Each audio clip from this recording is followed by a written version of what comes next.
Дорогие друзья, а сейчас премьера. Специально к этому фестивалю Андрей Константинович Батурин написал прекрасное произведение. Называется «Моя Ингушетия». Это подарок для нас, для нашей республики.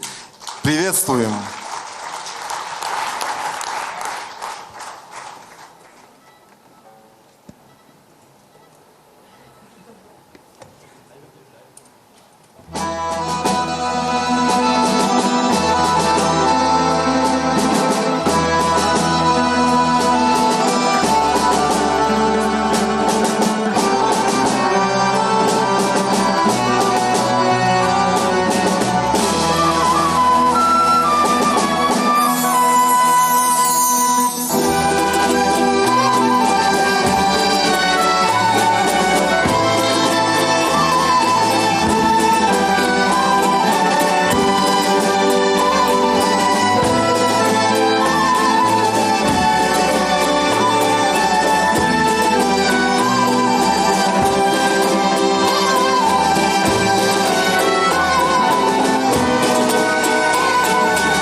Оркестр народных инструментов Государственной филармонии Республики Ингушетия имени Ахмеда Хамхоева под управлением заслуженного артиста Чеченской Республики и Республики Ингушетия Ильи Петренко.